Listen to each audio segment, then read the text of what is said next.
Oman no nankalazany fetiny sy ny fetiny farany taona ry zareo teo anivon'ny orinasa la gastronomie pizza fotoana izay nanoritan'ny filompanorina izany orinasa izany ny ezaka vita tao anatin'ity taona 2012 ity nanomezana ihany koa ny vina ho amin'ny taona ho avy.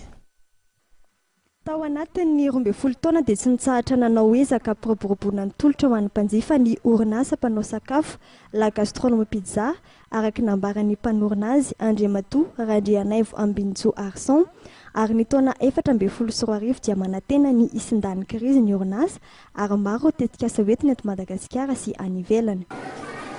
Mitoetrany ny ezaka na dia ao anatin'ny fahasarana azy amin'ny firenena dia tsy maintsy mitady fomba izay hitantarana sy amelomana izany orinasa ivelomantsika maro be sala amin'izao ka anisan'izany ny fitsitsina izay politika nampiarinay hatramin'ny netombohan'ny krizy ary inoko fa hifarana atsoaty izany fitsitsina izany raha miverina miloana ny fiainan'ny firenena. Isan'ny efa andalam-panatarana amin'ny fisokafan'ny point de vente any amin'ny faritra Nosy-Be sy Toliara koa ny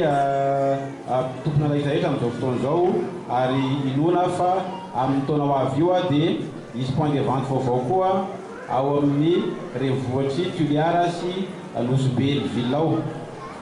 Manaraka izany koa dia mbola mikarakara koa ny fisokafan'ny la gastronomie pizza ary amin'ny Nosy Ravavy Mayotte sy La Réunion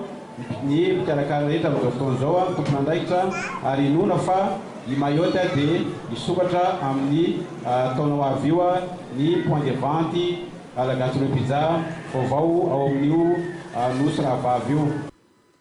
Ampiakatra trany kalitaon'ny fandrahoan-tsakafo no fanambapetraky ny orinasa la gastronomie pizza ho an'ny taona 2014. Atongavana amin'izany dia hitondra fomba vaovao mifanaraka amin'ny fenitra iraisam-pirenena. Efa entamiko eto sady nareo mba anaraka tsara sy anaja io fokafiasy io fa io no lalana isokatra ho antsika andehanantsika makany amin'ny fananana ary andehanantsika mba azahoantsika mandresy hatrany ary azahoantsika ny mpanjifantsika tsy hiala amintsika mandrisy ny taona manontolo ka ahatonga antsika orinasa hipetraka tsara aty amin'ny faritry ny Océan Indien ka dia efa entamiko eto sady nareo zany androany ararotiko ny fioanantsika androany mba ahafantaranareo zany zavatra zany fa maromaro izy ireo efa hitantsika sady ngamba tatoato teo amin'ny telo volana teo zay fa miova ary iova ny point de vente gastronomie pizza. Io fiovana io dia mitsilo saditsika ny fananana avolenta zany hoe